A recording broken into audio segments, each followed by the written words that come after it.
Hello, friends and brothers. This is Justin Jones with Masonic Improvement. I'm joined here with my co-host, Brother Dennis Yates, and we have I always say a special guest, but this one is always near and dear to my heart when he comes onto the show. Brother Yates, would you introduce our guest, please? Brother and all, and friends and family. It, there's not many people I love and respect as much as this brother right here, Brother Wright Worshipful, Deputy Grand Master of the Grand Lodge of New Mexico, Jim Almager, Steve Almager, Jim. Oh my I was thinking, God. Oh my I'm God. sorry, we're gonna have to start over now. Golly, Oh, wow. I was, I was thinking about something else. I'm sorry. Wow.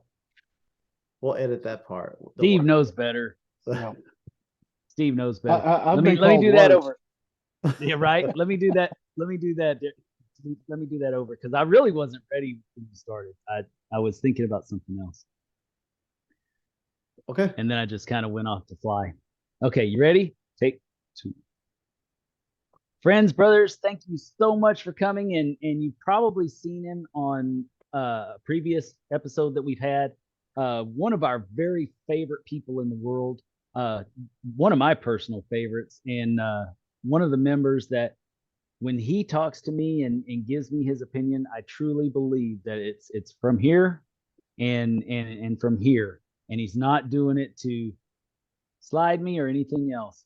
This is our favorite guest, Right Worshipful Deputy Grand Master of the Grand Lodge of New Mexico, Steve Almager. Thank you so much for coming on, and I'm showing my love with the red.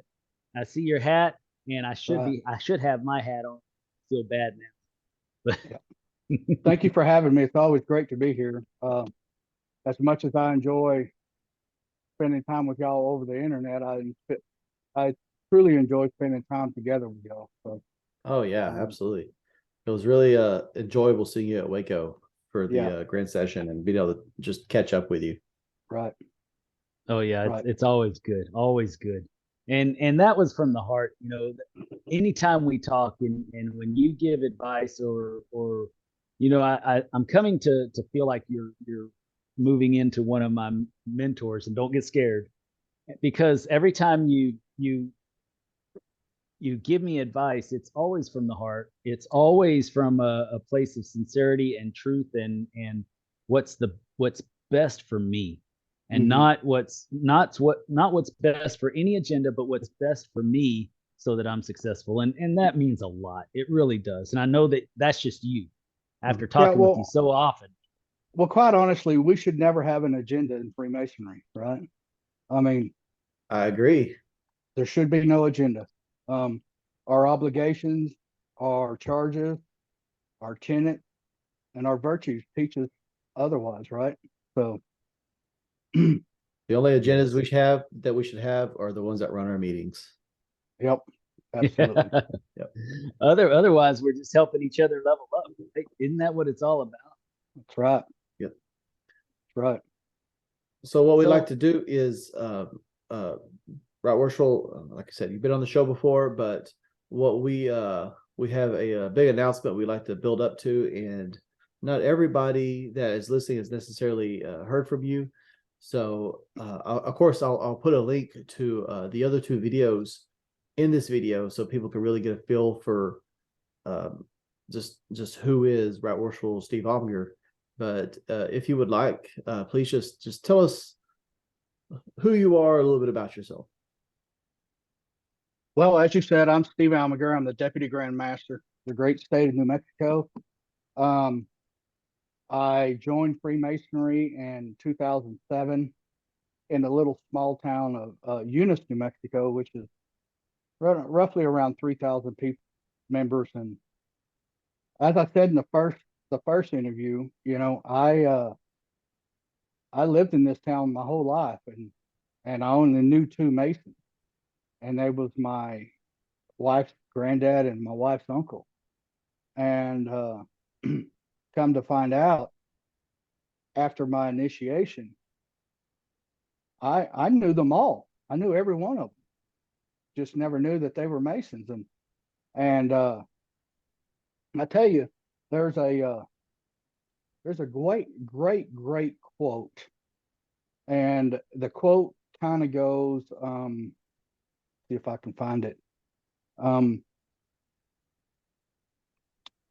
me see.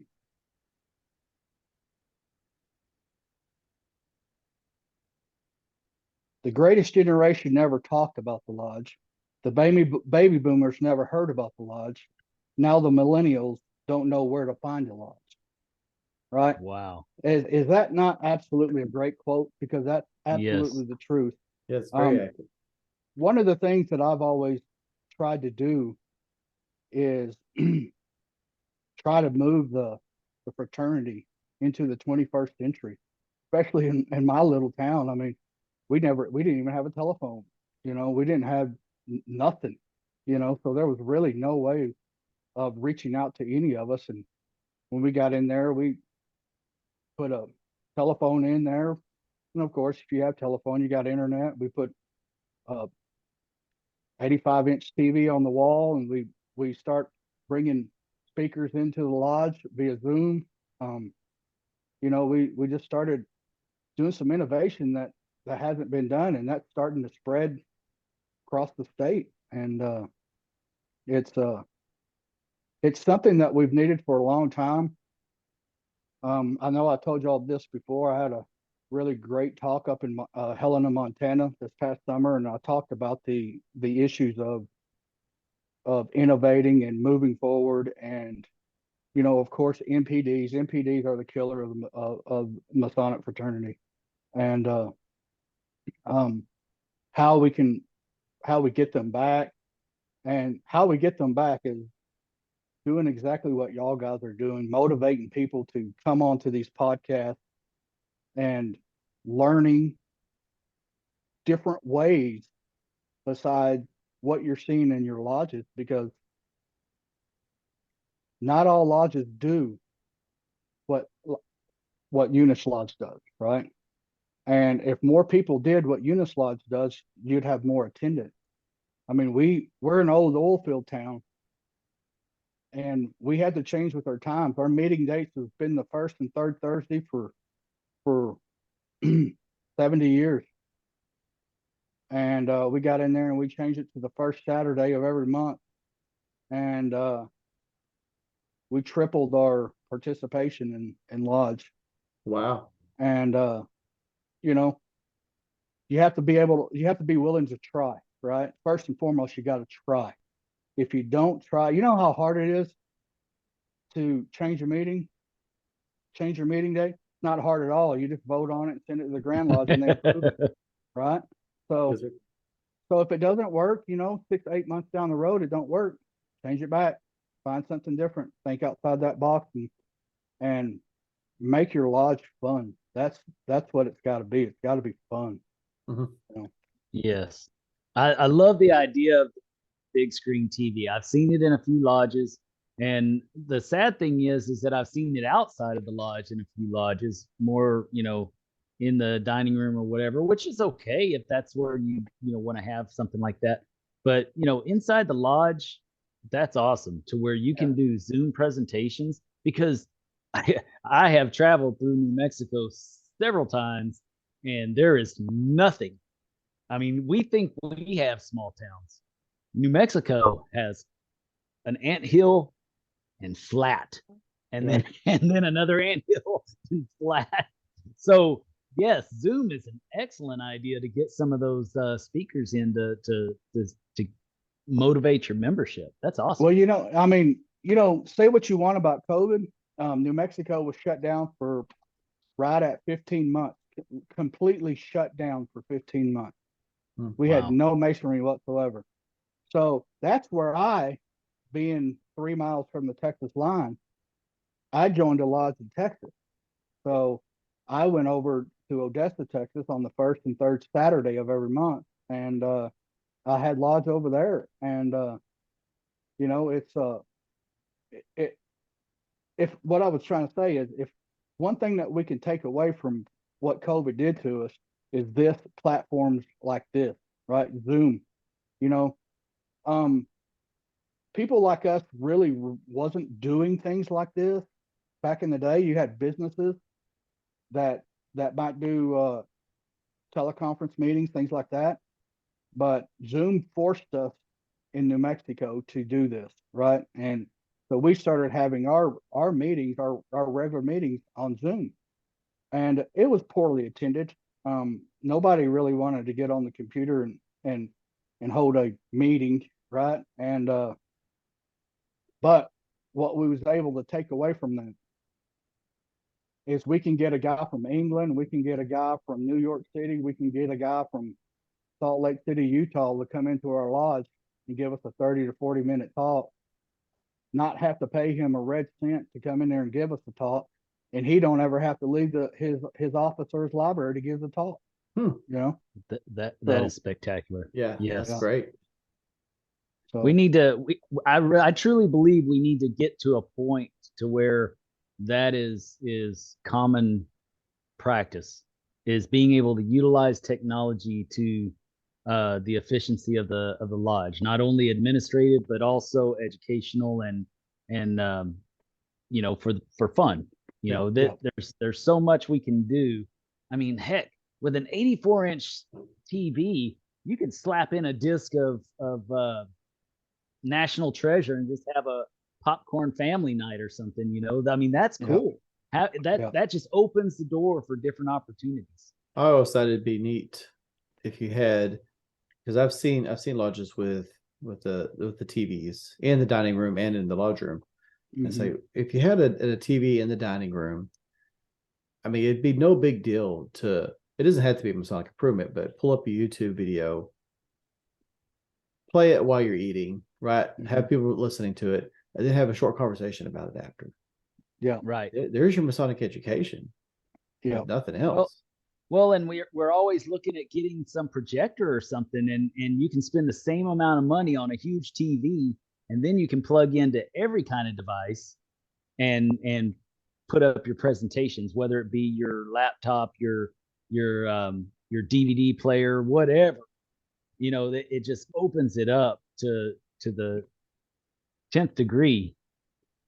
Yeah, we do the same thing. So, you know, we have, just like y'all do, we have lectures after every degree. And in our lectures, there's always a slideshow that goes with the lecture, right? Yes. So we just plug right into the 84-inch TV, and there we use that as the slideshow. You know what I mean? And we run it off our laptop. And we used to have the old reel slide, you know. And Yes. then we finally moved up to a thumb drive on the back of a projector. Yes. And then we finally got us the TV and the laptop and everything, and it makes a big difference. You know what? Until we change the mindset that we are in Freemasonry to learn about Freemasonry instead of being up there paying bills and bitching about the water bill. You know what I mean? Until we figure that out, we're never going to advance. You know. Sounds like you're at my last lodge meeting. What's that? It sounds like you're at my last lodge meeting. Yeah. Well, they're all that way. But I can see it changing. I can definitely see it changing in New Mexico for sure. We have quite a few lodges now that are emailing their minutes out, right? They don't read them in lodge. You've had a chance to read them. Here's the good thing. So let's take Eunice Lodge. We have 68 members in this lodge, and we have about 30 that show up. Well, we type the minutes up and we email them to every one of the members of the lodge, even the ones that didn't show up. You know why? So they always know what's going on in their lodge. They can never say that's a good idea. They never knew, right? Yeah. And Great idea. so we've got multiple lodges in New Mexico doing that now. And until we start bringing the education piece back up to it, we'll never advance this as far as we should, you know. Dennis, do you know? I ask because you have district deputy experience. Can we email our minutes out here in Texas? At this time, no, we can print them and have them available at the lodge, but the minutes stay with the secretary, and then it goes into the minutes book. We can print them out. We can email them. They type them. Secretary. Well, yes and no. You know, in the whole idea is the minutes stay in the lodge, and they're supposed to be under lock and key in a safe in the lodge, and we haven't really changed that. But you know, in all reality, there's nothing. There's no ritual. There's no esoteric talk. There's no nothing besides business minutes. So we should be taking a little bit of a nudge from New Mexico and moving forward with that type of efficient, you know, management of our lodge, and it just opens up for more time to fellowship and have fun. You know, So- and I think that's what it boils down to. So And let's learning, you know, that's part of it. You know, that's part of the fellowship. I'm sorry. let's think about this. There, a lodge, which I'm a member of, Hobbs Lodge 63. They meet every Tuesday. Every Tuesday they meet, and the second meeting of the month is their business meeting. Well, sometimes, majority of the time, there's only 4 meetings, but there's that special occasion where there's 5 meetings a month, right? Well, in New Mexico, and I'm sure it's the same way in Texas, you can only read your minutes at the business meeting, right? So you have 5 sets of minutes that you have to read on your business meeting night, and we have to be better at that, because 5 sets a minute or 4 sets a minute, or even in our case here, 2 sets a minute. I mean, why are we recapping what we already did? You know? Right, and that's not even counting the degrees that you've done, the called meetings that you've done. Yeah, that's depending on the secretary, even 1 set of minutes can be pretty exhausting. Yes, I know a secretary that's with us right now that could do it in a heartbeat with a spreadsheet and everything else, but you know, not everybody's him. So is it actually in y'all's code that y'all can't email the minutes? Yes. In fact, it is still Grand Lodge law that we're not supposed to be communicating through email. That's going to be changed this year. The Grand Master recognizes the importance of updating that law since we're not in the 90s anymore, and it's not doing brand it new to anyway. everybody, and everybody's utilizing it. But yeah, that's actually a hindrance to us being able to do it going forward with the lodge as well, because that very first thing has to be done before we can move forward with our other things. So that's one of the things I think it, you know, hats off to the Grand Trustees for being forward thinking in that manner and trying to update some of those laws that just really don't make sense anymore. Yeah. Well, you know what we did? We try to do is if you're senior Grand Warden in the state of New Mexico, you're in charge of long range planning. Last year I was in charge of long range planning, and I put a committee together to go over our bylaws and constitution and bylaws. And it's amazing that if you don't look at this stuff on a regular basis, you stay far behind the times, you know. Well, that's now, very true. Don't get me wrong. New Mexico's law book is nowhere near the size of Texas's law book, right? And we wish it wasn't a doorway. But we found things, just simple things like spellings, just major, spellings that was just wrong. And you know, the brethren approved that the way it was spelled, right?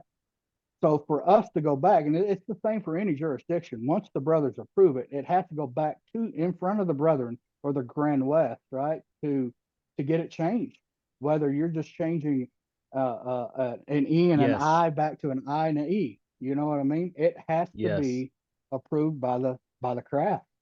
And we found lots of stuff, and we found lots of gray areas in our code that we started working on, and that committee worked from April 1st to December 1st, and then we'll pick back up again here pretty soon and start again, and we just churn out bylaw changes. You know what I mean? And just to, first and foremost, to keep us up to date, and second off, to clarify the gray, right? The gray areas are where we get in trouble, you know. Yes. So if we can clean up as much of that gray we can, then we're better off. Because interpretation, there's 8 of us in this room. There could be 8 different interpretations of one code. You know what I mean? If it's not specified. Yes. Yes, sir. And you always have to look for the intent of the original.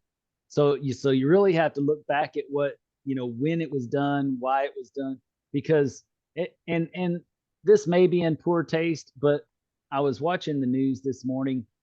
I woke up around the time you wake up every morning. I woke up at 3:30 this morning. And so I'm watching the news, and there's a state that's going to repeal, abortions and all that kind of stuff. Now, that's not the topic. But the thing is that the original law was made back in 1832.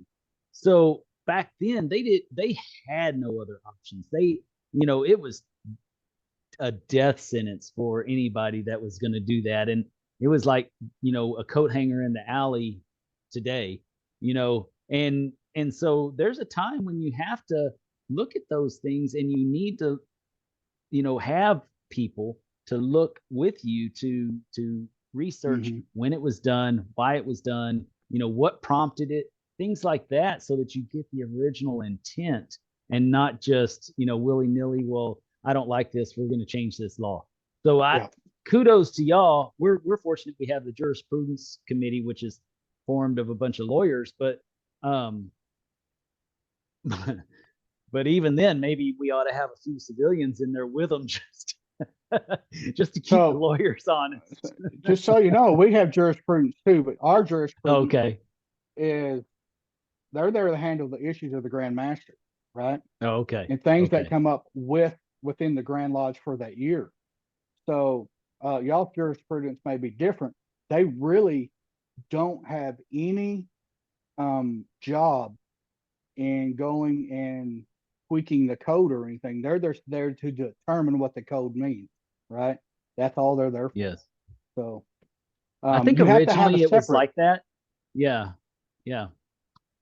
So go ahead. I'm sorry. I shouldn't have interrupted. I'm just saying, you just have, in our case, we put a separate committee together to try to knock this stuff out and clean it up, and it's going to take us approximately 3 years. We don't want to bombard the brethren with bylaw change after bylaw change. So what we decided to do is we'd break it up in a 3-year increment. The first one's going to be just the general housekeeping stuff. Second one will be a little bit more meat and potatoes, and the last one's going to be the ones that's going to be probably tons of discussion on things like that. So yes.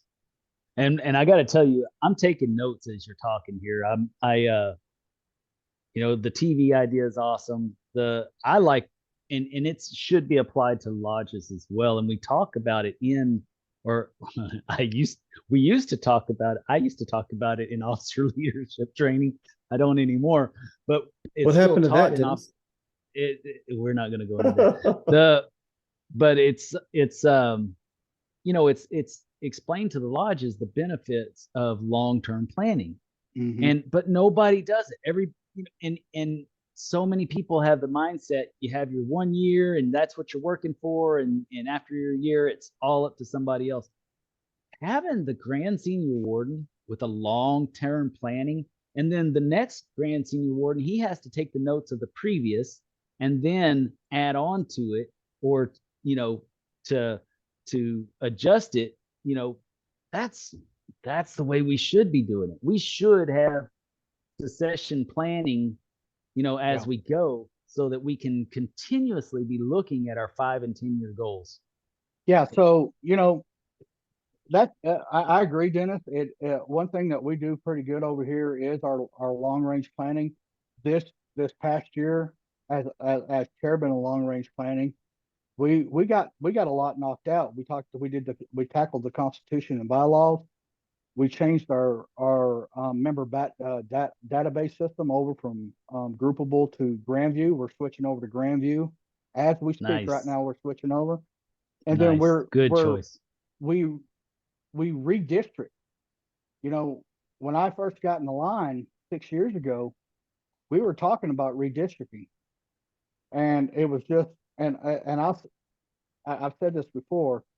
Masons are really, really good at pointing out issues. We're not too good at solutioning issues, right? And I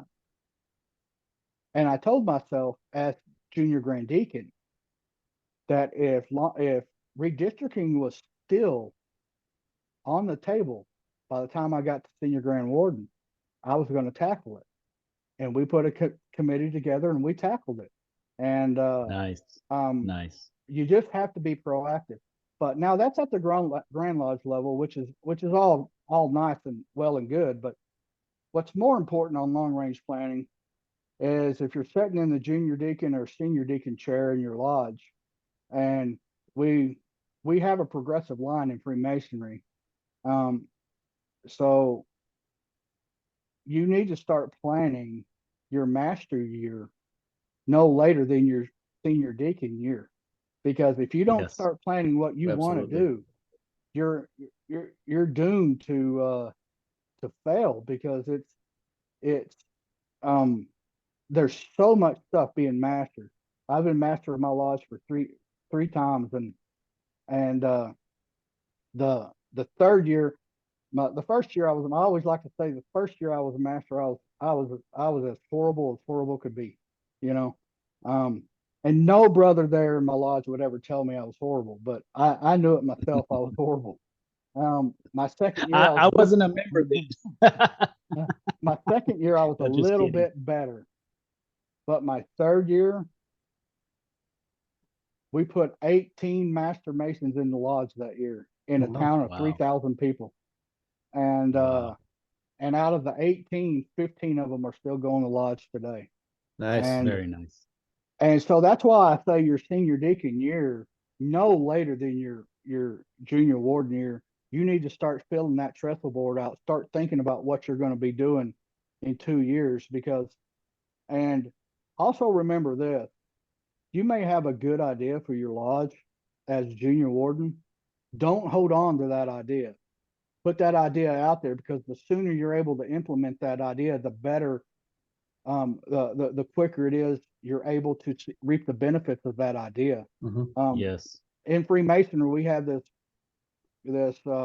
idea that keep our ideas to ourselves, and then when we're in the chair, we expose all these ideas to make us look better. Yeah. I find that absolute crap, because why would I set on something that's going to benefit my lodge right now? If we implemented it right now, why wait 3 years? Right. Surely I got to be smart enough to come up with another good idea, right? I mean, Exactly. So I think it's especially important, like what you're saying about planning, definitely starting at the senior deacon. If you're not being proactive up front, well ahead of time, then you will be reactive to everything in your year, and you will never catch up enough to get your programs and your ideas and your goals accomplished, because you're just taking everything that comes your way and dealing with it. Yeah. So when I went in my master year, the reason why I said I was so bad my first year is because I had a laundry list that long of what I wanted to accomplish, and I only got accomplished about that much. And when I got out, I felt pretty bad because I didn't get a quarter of it accomplished. I had a past grand master come up to me. He goes, He said, well, how do you think you did? I said, well, I didn't do worth a dang. I didn't get a quarter done what I wanted. He goes, well, let me tell you, you should always start out with a long list, and you should never finish that list, because if you do, then it's probably not done right in the first place. But at least you're planning, and at least so you know what I did with that list? I gave it to the next guy, right? And I said, this is what I had on my shuffle board. You're more than welcome to have it. Some of this will work. He took some of it. And then Nice. 2 years later, I came back. I was in the East, and I still had that list that some of the stuff wasn't done. But if you do you're right. You're never going to accomplish everything you want. But that's how I felt. At least you had a plan going into it to try to do the best you could in the seat while you're in the chair, and to try to further the advances of your lodge, because that's the most important thing. We get tied up really, really bad in Freemasonry with membership, and membership is listen, we can sit here and complain about membership all night long, and it's not going to do us any good. But if you make your lodge enjoyable, if it's a place that you want to go back to, the brothers of the lodge are going to speak to other brothers, other people out in their community about that lodge. And that's how you get members. And I said at the beginning, MPDs are a killer. The reason why we have MPDs is because we go up there and read the minutes and complain about the bills and go home. What we told these candidates or the initiates when they first started is that we were going to give them something that's going to be meaningful. Right. And are you implying the minutes aren't meaningful? Yeah, they're not meaningful. So they're not. But we gave them this illusion that we're going to give them something meaningful, and we failed miserably at it because we're so infatuated with business. Right. There is a time and a place you do have to take care of business, right? It is a absolutely. business. It is a business, but you don't have to spend all your time doing business stuff, right? You take care of your lodge, business. And then get down the road. Well, people if you vote prepare with their feet. ahead of time. If you prepare ahead of time. Hold on, just one second. Go ahead. They vote with their feet, and if they like the programs, if they're getting value out of the lodge and what is being presented, then they'll show up. They'll be there. But like you say, if all they're doing is reading minutes and belly aching about the bills, why should I go? I know how that's going to go, right? Ultimately, I know nothing's probably going to get accomplished. So why am I going to go something that's just going to stress me out, and make me angry? That's what that does for a lot of people. I'd like to go ahead, Dennis. Go ahead. Okay, I just want to build on something real quick just a success story, just real quick. Shut up, Justin. It is real quick. When I went through, I decided that we were going to give our senior deacon officer leadership training instead of them giving me an endowment for the lodge. And then the master after me did the same thing. And then the lodge voted for now on, every year we're sending 2 people to officer leadership training. Well, this year is not this year, but next year, the incoming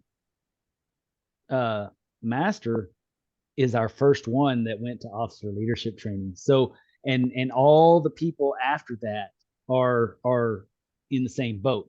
And the most beautiful words I ever heard in Freemasonry in my lodge was at the floor school after practice. I heard the junior warden, senior warden, and the master say, "When are we getting together to plan?" It's like, yes, they're actually doing it. They took it to heart. They care. we're moving forward in a positive manner. Now, Those I words will have probably say, never been uttered in most lodges. yes, and I would say that I am going to mention tomorrow when I see them that they ought to go ahead and include the senior deacon in there now so that he can start getting a feel for it and know what the expectations are, so that it's already there, as well as the reinforcement of the officer leadership training. But just exactly what you're talking about, that the brothers working together, it's so disappointing, and it happens on the grand level especially. The grand masters all want to have their big year, right? They want to have their big fundraiser, they want to have their big thing, and so it's all hush hush until right before the grand annual communication. And it just seems so, oh my goodness, it's just a shot in the foot, it seems like. And I'm not saying that they all do bad stuff. What I'm saying is that it seems like if the trustees were working together as far as the actual grandmaster's year, planning and supporting that next grandmaster as it goes along the way, we would be so much better off. And it obviously fits for the lodge as well. And that's where it starts anyways. If you don't learn it in the lodge, you're not going to take it to Grand Lodge with you. Well, I learned pretty for the early. most part, right? I learned pretty early in my Masonic career, after a few Grand Masters, that because they always have the message, right? The Grand Master's message, and there's always a program, and it's always basically the program the Grand Master before had, or the one before that, just with a different name. And it's like, if we could have some kind of like what you're suggesting, uniformity and direction, instead of everyone just having their own thing. And it applies to the lodge too. Like, we should all be working for the common good of the fraternity, not for what It's can I lack do of to vision. prepare for my year. Yeah. Yeah. Isn't that a crazy thing? Having a common vision. You mentioned something, Dennis, about tradition, how in your lodge it's starting to become tradition. Well, tradition also works vice versa, right?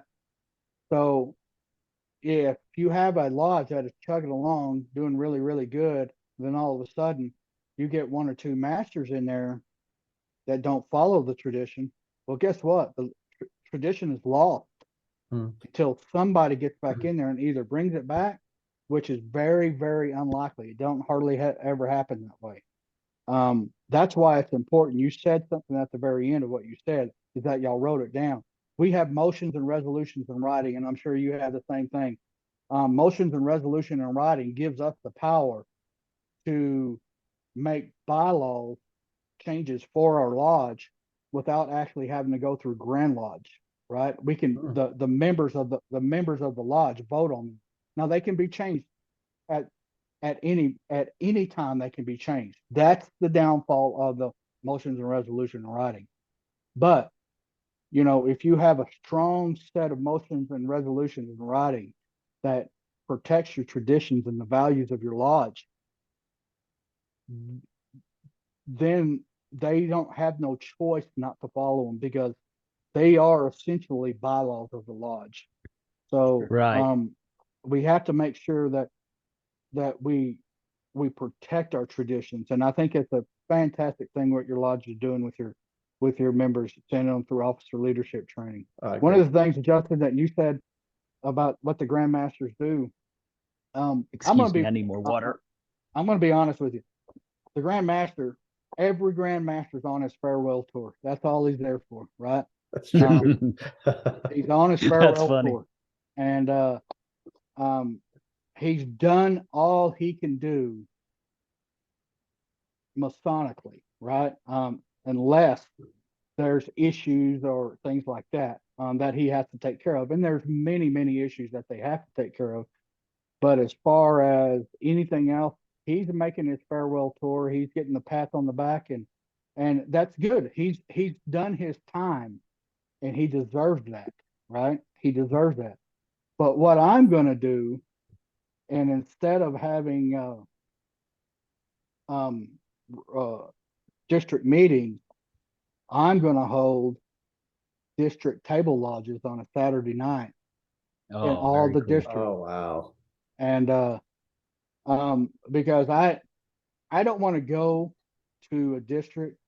I mean, I will, and I can if I need to, but I don't want to go to a district and preach Freemasonry. I want to go and preach fellowship, right? Because that's what it's about. It's the fellowship that we get with our brothers. You Yeah. know, it's um I mean, I absolutely love the teachings. I love everything about Freemasonry. Um, but um I go to lodge 30 to 45 minutes early just so I can sit around and visit with the guys I haven't seen. And the great thing about being a Grand Lodge officer is this is for y'all guys that are on here. Pay attention to this because as a Grand Lodge officer, we're required to travel, right? And we're required to travel. We are required to hit every lodge in the state of New Mexico by the time we become Grand Master. Wow. And Wow. and How many lodges are in New Mexico, if you don't mind me asking? there's only 48. It's not that many, um, but at one time we had 82 lodges, you know. And but what I'm saying is, I'm trying to get the point I'm trying to make is the travel is important, right? You're not going to experience true Freemasonry in your lodge until you get out and travel and see what the other lodges are doing and see what the other brothers are doing.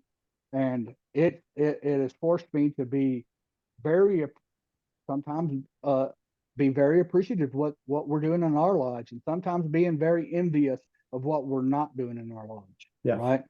So the travel is key, because one thing I like about the state of New Mexico and the 48 lodges is and there's many things I do like about it, Freemasonry in New Mexico, but the one thing about them is I could probably point out every single Mason in the state of New Mexico, and I know them by name. Very cool.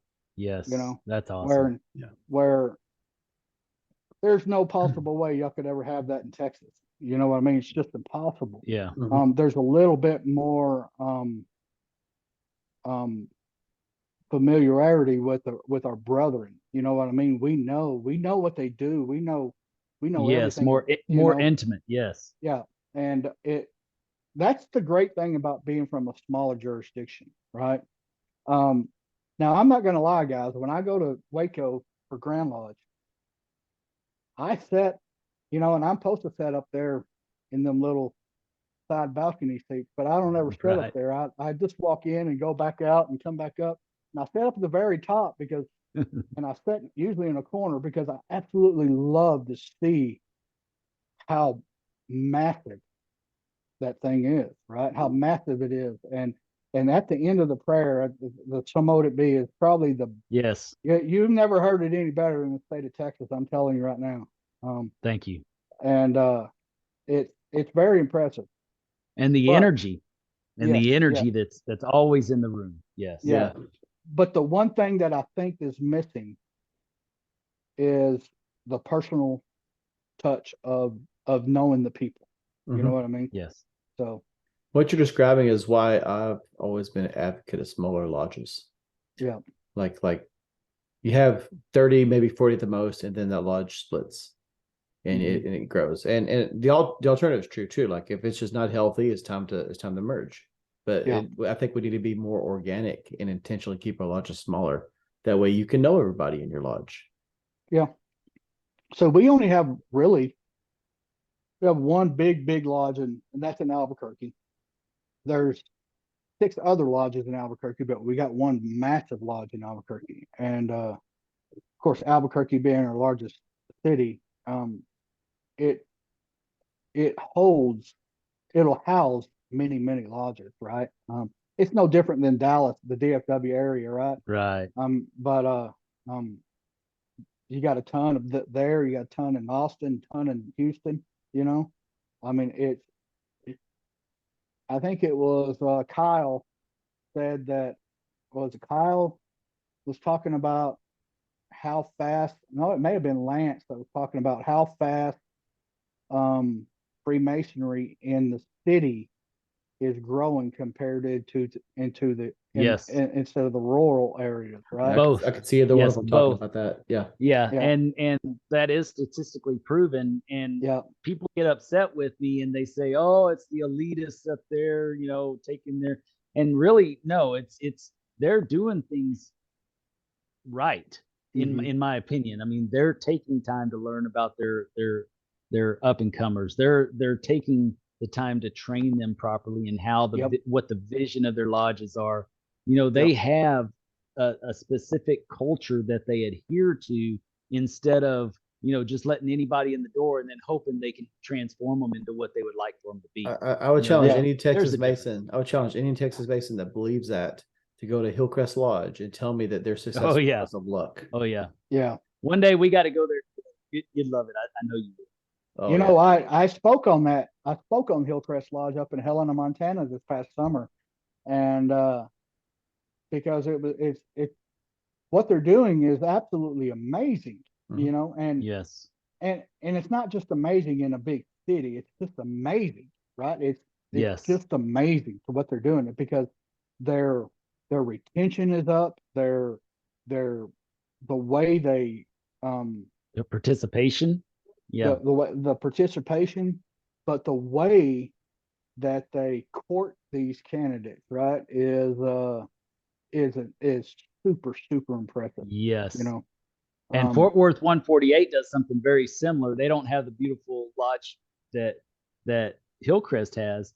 They have a beautiful lodge, but Yeah, it's they got not the like Masonic Hillcrest. temple. Yeah, but Yeah, but they do similar things as well, where they have like a 6-month yeah, training that leads someone up to that if they're ready for the petition, and then they decide if they're going to give somebody a petition or not during that process. And sometimes it'll be, no, you're not ready. You got to keep coming back, and once you're ready, then we will. But it's a process. So Yep. yeah, yeah. Well, our good friends down in Juarez, Mexico, at Leandro 49. They oh yeah, it's a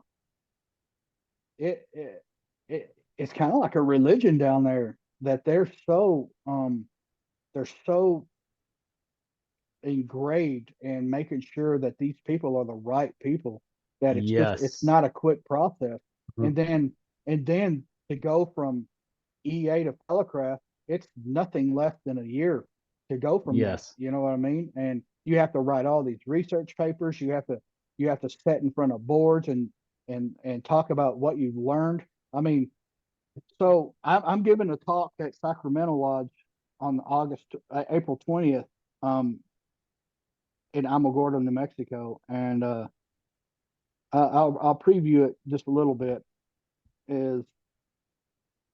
Is why do you think the Leandro 49 is so successful, or Hillcrest 40, whatever they are, Hillcrest is why they're so successful? It's because they're so demanding, right? Mhm. They're demanding this. the expectations are up there. Yes, and I'm a military guy. I spent 6 years in the Navy, and somebody asked me if I'm in the military. I always say this: yeah, I was in the Navy. But you ask a guy that was in the Marine Corps, hey, were you in the service? He goes, yeah, I'm a Marine. No matter how old he is, 80, 90 years old, he still says, I am a Marine. To Mhm. this day, he says, I am a Marine, not I was in the Marine Corps, right? I am a Marine. And it got me to thinking that, well, why is the dedication so strong with these guys? And it's the complete and utter hell them guys have to go through to learn To to be earn a it. Marine, Yeah. to It's the earn to be a process. Marine, It's the right? process and the rites of passage they have to go through. And Yes. that's something that we, at one point in time in Freemasonry, we were that way, right? Mhm. We were that way.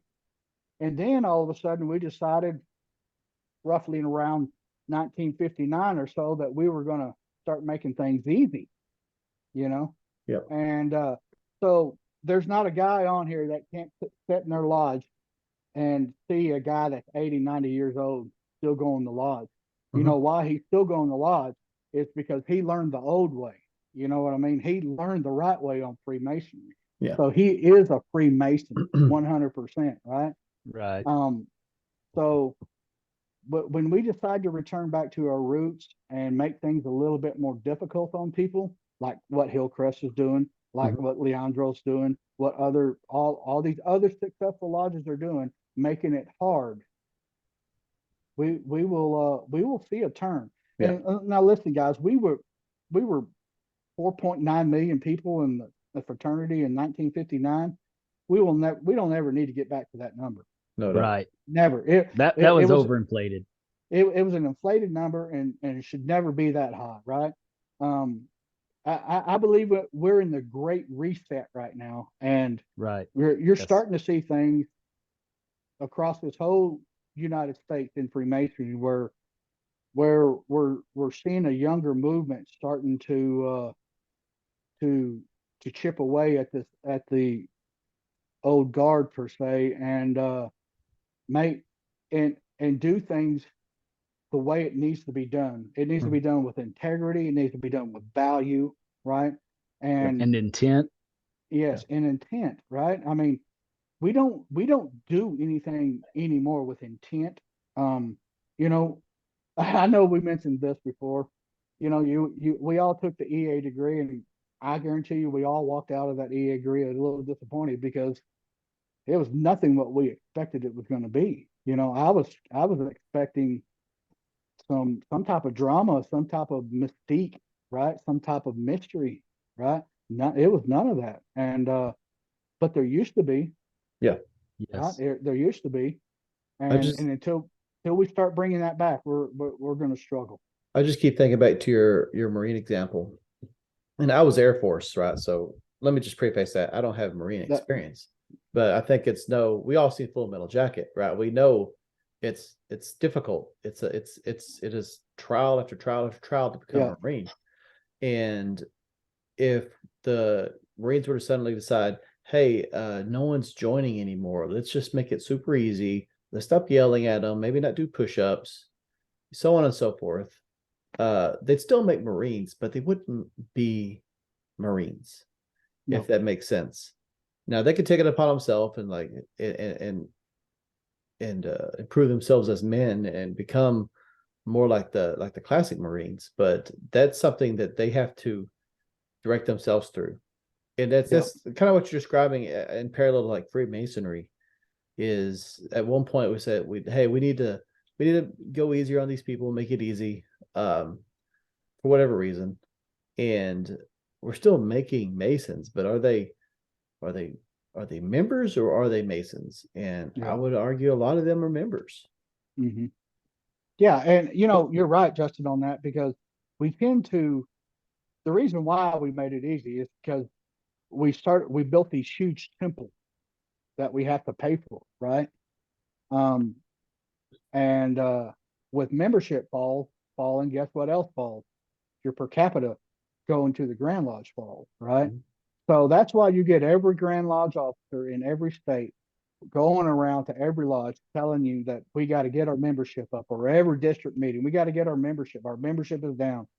I'm proud to say that I have never, ever once went to any lodge and told them that we need to get our membership up, because I don't really care. I don't even care. Yeah. Because if you're doing the right things, it will work itself out. Yeah, it really will. If we end up with 2,000 Masons in the state of New Mexico, I'd hate to get down to that number, but I believe it would probably be the 2,000 Masons, not members, right? Yes, cream of the crop. The guys that want to be there, and I think we have a lot of good Masons in New Mexico, honestly, just like y'all do in Texas, great Masons. But we have to make them struggle. What we used to do is, in the 1950s, if you were going to learn a lecture on one Saturday a month, you had to drive over to Roswell, which is 125 miles away, and meet with the grand lecturer, and they taught you as much as they could teach you in that one day, mouth to ear. There was no book, there was none of that. Of course, the grand lecturer had his book, but he was teaching mouth to ear. And people were required to show up on his time, not him Yes. running around trying to get everybody to come. yes, It was, Yes. you make it. If you want it, then you come and get it. he was like, I'm going to be here on the 13th of this month from 8 to 5 o'clock. If you want instruction, show up. You know what I mean? Yeah. But now we've done it to where we have books, which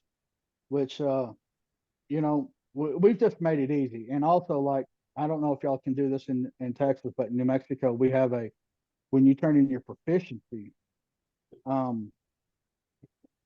code says that it's preferred to do an open lodge, but we can do it in front of a committee, right? Committee of 5 master masons. And to me, if I think it should always be done in open lodge, because what we're doing is what you're Dennis, if you and I are sitting in lodge together and you wasn't on the committee to hear the guy's proficiency, we're you're missing out on a piece of Freemasonry that you would probably like to hear. You know what I mean? Yeah. And, Yes, that's something I was telling somebody the other day, is that, I don't even like to participate in the degrees as much as I like to sit there and just watch them now and just absorb what's being said, what's being relayed. And I really get more from that than actually helping with the degrees. I'll do it if I need to, but yes, I agree that there's a lot missing if you're not there to be a part of it. And we're not, our brothers are missing out on something that they would like to witness, and there's some people that probably does need to go through committee, but it's become so common practice nowadays that it's kind of like I said a while ago, if you let one guy do it in the committee and then another guy and then another guy, well, there's the tradition gone of not doing it in open lodge. Yep. You know what I mean? And it's also a shared experience of rite of passage. So this is his moment to prove to everybody in the lodge that he deserves to be in that lodge. And you're taken away from that when you only have a couple of people deciding. And then you really question, well, did he really do it, or did somebody just, shuffle him through? My grandfather. So the thing about that is I'm sure not all of us was gifted with a silver tongue, right? And me joining Freemasonry has really helped me learn to speak in public, Oh yes. And yes. And I believe it all started with the proficiency, being in front of a lodge of 30 people, and you're reciting something is yes, it's kind of tough, right? At the beginning, it is. I closed my eyes. I was so scared. Yeah, I mean, it's just something. And look at me now. It's hard to imagine Dennis scared of talking. There's a learning experience in all of it, right? Yes. Yeah. And I've shared before, like I think I shared with one of our interviews, like I'm a very introverted person. I'm not a very outspoken person, and Freemasonry really forced me out of that. I still at the end of the day, like, I need time to socially recharge, right? But I never would have thought in a million years I'd be talking in front of people in lodges. Like even groups of like 10 people made me nervous, let alone doing something like this with hundreds of people that end up watching it by the time everyone's kind of finished watching. So I credit Freemasonry for that, and it wouldn't have happened if I hadn't joined. Yes. Yep. I agree. So I'll say the same thing. So it's y'all's fault that I am so confident. Oh, don't. Incontinent. Right. Speaking of public speaking, at this time, what I like to do is go ahead and introduce our third speaker for the Masonic Improvement Building a Better Brotherhood Summit, Right Worship Steve Almager. In case you didn't figure it out by yet. But yes, Right Worship Steve Almager will be the third guest speaker at the Masonic Improvement Summit on September 16th. And Right Worship, as soon as I heard that Dennis got you on board, I was very excited. It's just going to be so great having you there. Thank you. I'm looking forward to it. It's talking in front of people about masonry and leadership and issues. It's something I can do all day long, but I don't know how much time I got. How much time do I got down there, Dennis? Oh, we'll give you 45 minutes to an hour. Do you need more? No, I'll figure it out. I don't know. If you need more, we won't let Dennis talk as much. Exactly. Yeah, I went to an Eastern Star mid-year conference at the beginning of March, and I had to give a little talk on some leadership and some social media stuff. And my talk was supposed to be 45 minutes, and I was in there an hour and 20 minutes. and it was just organic though. It wasn't like it was just me up there rambling. It was so back and forth with the people, and it was great. And I did the same thing in Montana. It's just so nice to be able to talk to people who have the same ideas and visions that you have. That's why I like coming on this podcast here, because I know each and every one. I know Dennis and Justin very well, and we've broken bread before, and they know exactly what I think, and I know what they think, and what their vision is of future Freemasonry. And it's just so nice to be able to talk to people with the same ideas. Absolutely. And people listening to this show, they already understand why you fit so perfectly in our inspirational leadership vision for this summit. Mm-hmm. That's I couldn't. The only thing that would be a cherry on top is if you drug the most worshipful down as well, because we love him too. But he might be there. He might be there. So. Nice. Well, tell him to let me know, because I've got rooms already ready on the top floor of that hotel. So okay, you just let me know. I love that. But even still, just having you there is one of the biggest feathers in my cap, that I get to hang out with somebody that is inspirational, knowledgeable, and truly genuine in what you're trying to get accomplished. It's nothing off the cuff. It's all preempted and thought out and meaningful. That word again, meaningful. And I'm so excited about that. Right, Worship, not to put you on the spot, but do you have an idea of what you may be talking about when you come? And if so, can you give us a little taste? Just a little bit, just a taste. I'm going to be honest. I don't have no idea what I'm going to say or what I'm going to talk about. It's going to be apparently it's going to be leadership, right? So yes. I try to tie all my talks into how to improve Freemasonry, right? And my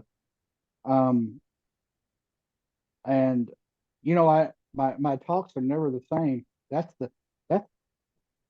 could be the ADD in me, that just doesn't, I just keep going on and on and on. And but I think it's important to make sure that the brothers know that for us to survive, there's certain things that we're going to have to do, and when I say survive, I mean flourish. That's right. That's the word I should thrive. say. Flourish. To thrive, and right. Not survive. Yes. Not survive. Because Freemasonry will always survive. Yep. Yes. As long as we're in the room and these brothers that are with us, I know that. Yes. It will always survive. It just may not be as large, but that's fine. But Justin, I don't know. I got a long time to work on that Yes, talk. So yes, you do. and but I if you would have told me, I would have given you one or two lines of or something. But I don't know. I I don't have like to nothing catch for you you. off guard. So It's okay. Well, I know whatever it is going to knock everyone's socks off. yeah, it's going to be great. Just based off of the conversations we've had on past presentations that you've given, and just the back and forth that happens from just talking about it.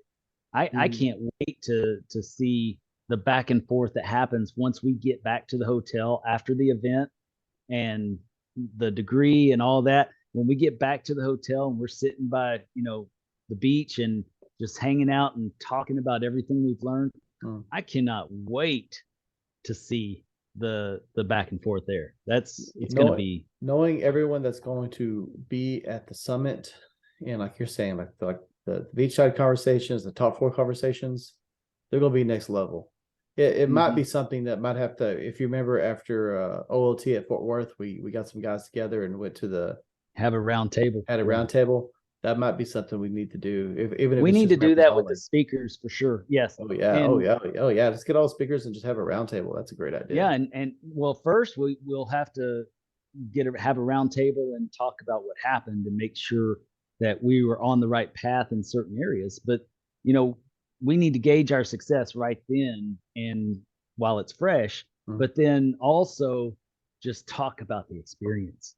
I mean, golly, I'm not going to be talking for once, and I just can't wait to watch all you guys. I'm so excited. It's so many activities. Man. Well, it's getting late at this point. What I'd like to do is just open up for last comments with Right Worship and then Dennis, and I'll say my piece, and then we'll open up any questions the guests may have, and then our inner circle, and then we'll call it a night unless anyone has anything else pressing. So at this point, Right Worship, do you have any final thoughts or anything else that you'd like to add before we wrap this up? No, again, I'd like to say thank y'all for having me on again. It's always great. It's a fun time. Like I said a while ago, the topic's easy to talk about when you have passion, right? Yes. And that's what we have to do. We gotta be passionate with intent and about our Freemasonry. And I look forward to future podcasts. I listen to you guys all the time. I do a lot of driving in my work, and so I got to listen to something. And it just so happens to be Masonic podcast that I listen to all the time. So, I do the same thing. Yes. And so I appreciate what you are doing, because what you're doing is very fruitful, not just for the state of Texas, but for everybody around the world, around the globe, that's listening to anything and can take a tidbit of knowledge back to their lives. Yes. Right. Yes. That's what it's all about. But we talk about y'all have the golden trowel, which is pretty impressive, because it's the most important tool in my opinion, is because you're spreading the cement of brotherly love, right? And that's exactly what you guys are doing. So keep up the good work. Look forward to coming back on. And I look forward to seeing y'all in September. So thank you again for having me. Thank you. Dennis, do you have anything? Or Dennis, what do you have? Let's just reword that properly. This cannot be the end. I have to say that I love all of our guests that we have on, but talking with you, Right Worshipful, I always get this feeling of calm, and it makes me want to go delete some Facebook posts. I feel like maybe I was a little harsh and I shouldn't have, said it in that way. Maybe I should go and say it a little bit different. And, that's the beauty of having people that you admire and with like attitudes and with like vision, but able to, you can learn and adjust and become a better man, which is what we're here for, right?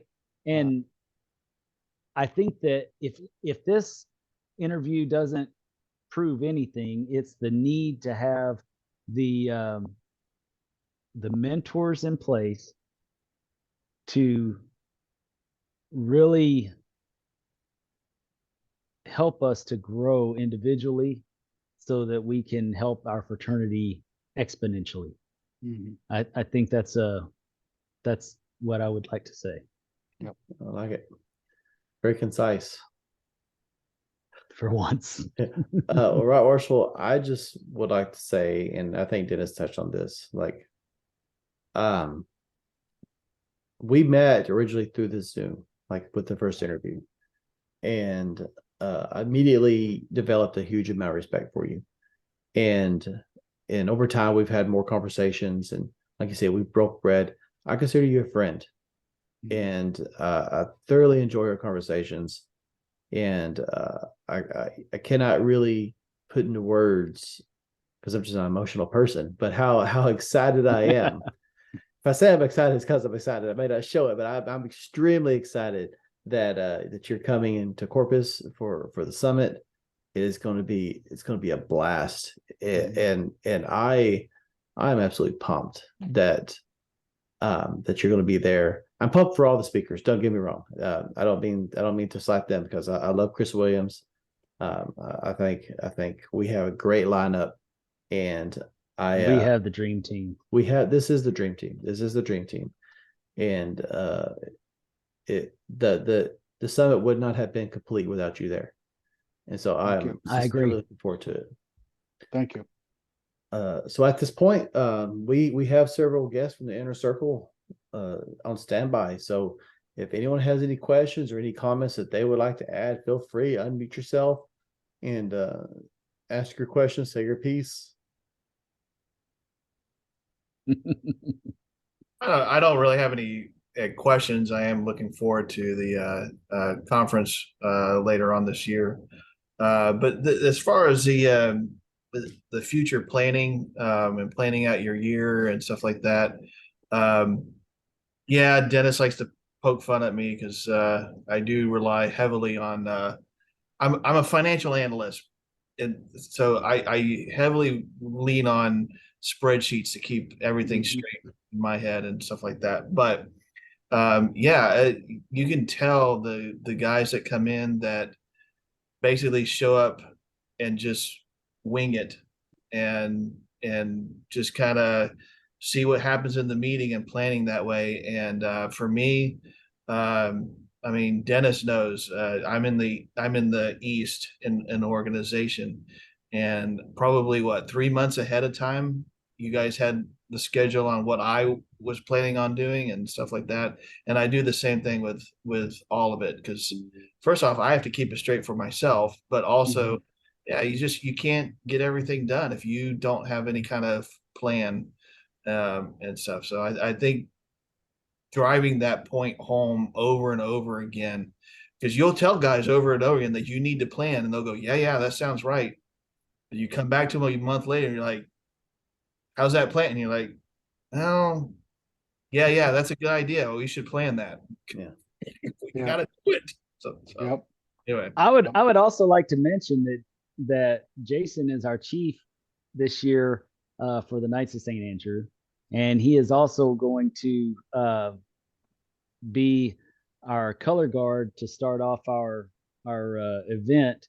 He and another knight from our Knights of St. Andrew in San Antonio, and then I'm still working on getting the other two knights from down in our down in the valley, which is also part of our valley, but it's down there. They have the Rio Grande. Isn't that it?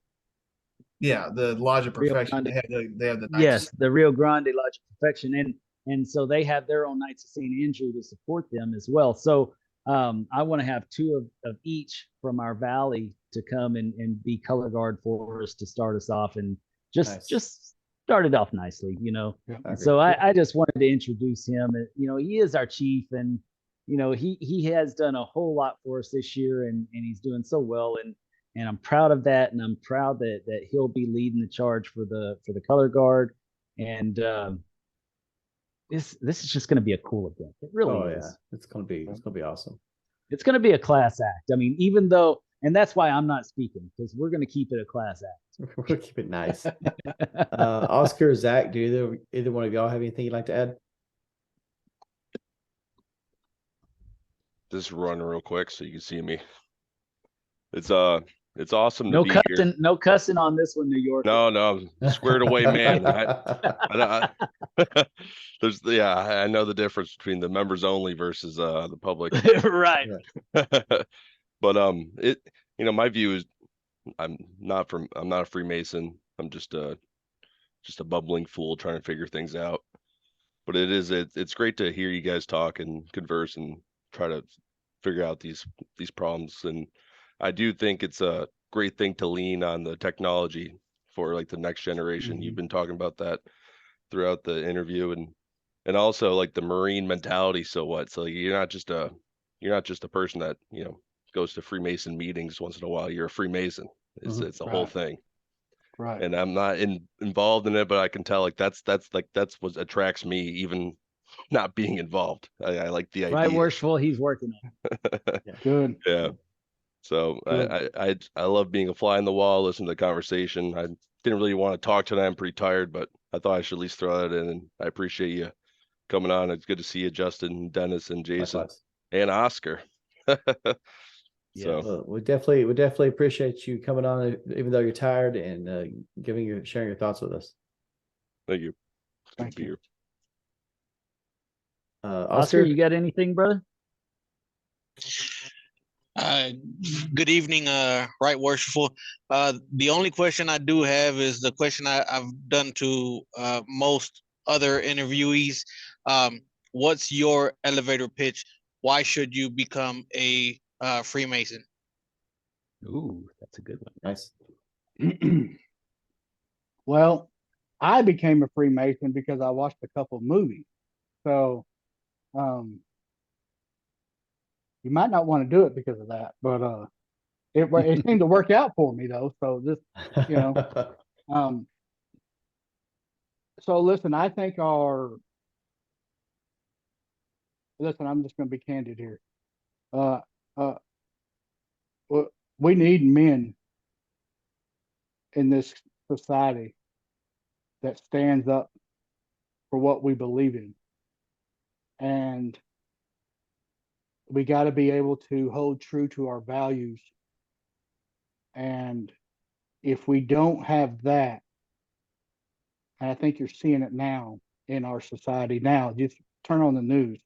Mhm. And if we don't have strong-willed men that stands by their convictions and puts their Christ, their family first, then we're just going to end up in a cesspool of misery. You know, I agree. we have to have men. We have to have men. You know, the saying. You know the saying. You're a Freemason, I'm assuming. He is. We take good men and make them better. Well, that's a nice little cliche, but we can't make good men better if they're not willing to be better. So if we follow I started it off with this. We follow our obligations. If we follow our charges, our tenets, and our virtues, and we use the working tools to build a better man, we have no choice but to be better. It's not an option. Mhm. The groundwork has been laid by men many 300 plus years ago. them guys were real men, right? Yes. Yeah. We Yes. that's what we need. We need real men. That's what I would say, Oscar. I love it. I love it. Yes. I was thinking as you were saying that, and then we'll wrap up, but I was thinking as you were saying that, it was probably like 2 years ago, maybe 3 years ago, before everything took off with Russia. It was a real popular, briefly, it was a side by side because the United States put out a like a military commercial, and at the same time Russia put out a military commercial, and it was day and night. It was day and night. Like the American one was all inclusive, and hey, let's all, it was not what you would think. And then the Russian one was almost like an action movie preview, right? It was, Yeah. and that's kind of where society's at right now. It's one Mhm. way or the other. And it Yeah. goes back to that Marine talk too. Like what would be the Marines? Like this side over here, or the more hardcore thing? When you first came on for the first interview, you had the background of the Order of Man, of their Mhm. his garage. I think it's his garage. No, it was his barn. The barn. The barn. The barn. Yes. And I love that barn. it really, to me, and we've talked about this a lot lately, it really drives to me the importance of us as men, and as Masons, really kind of getting back to the roots of what it takes to be a man and Mhm. develop as a man. Because I think a lot of young guys coming to us, That's what I was gonna I'm say. sure eventually they'll be very interested in the esoterics and the really deep stuff. But I think a lot of them are just coming for like basic mentorship on how to be Yeah. a man, Mhm. and because they're not getting that anywhere. I'm gonna have to Yeah. add that I think it's both. I think they're coming for both because we're in a generation that's been on the internet from day one. Yeah. And Well, I'm not suggesting they're there's not coming for that.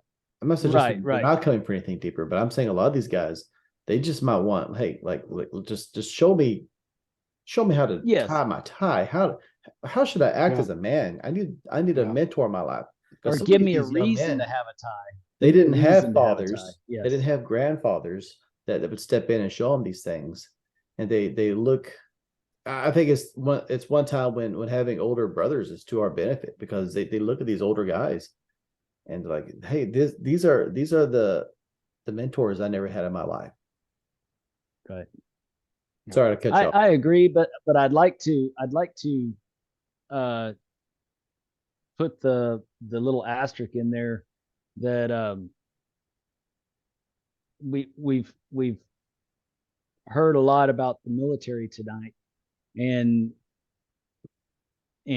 Freemasonry isn't so much a militarized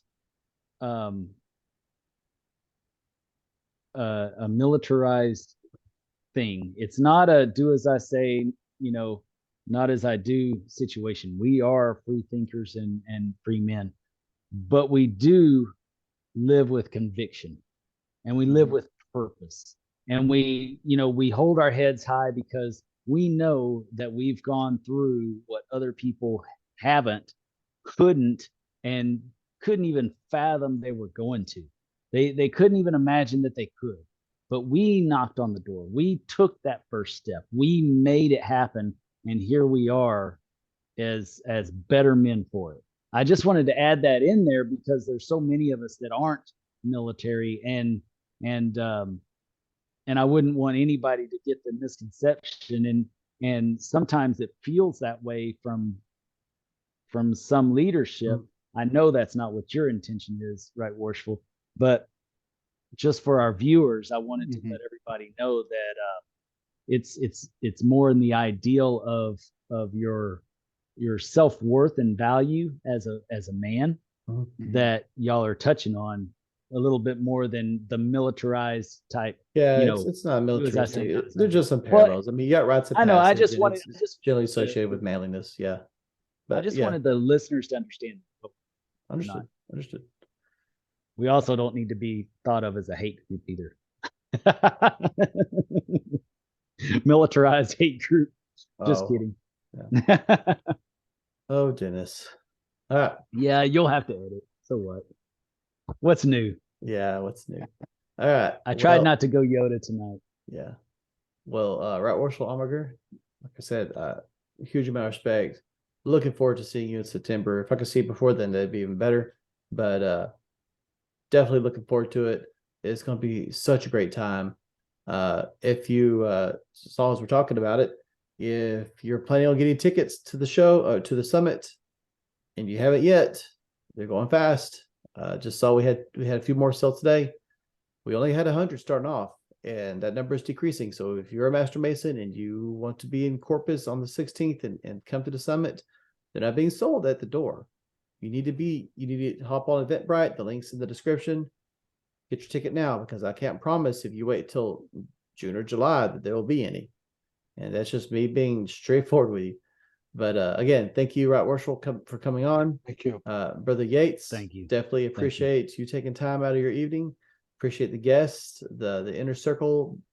I say brothers, but they're not all necessarily Masons, but I definitely appreciate the inner circle coming and listening in and sharing the thoughts at the end. Another great interview in the books, and I mean, it's very exciting to see such good things coming out of not to toot my own horn, but such good things coming out of Dennis and my efforts.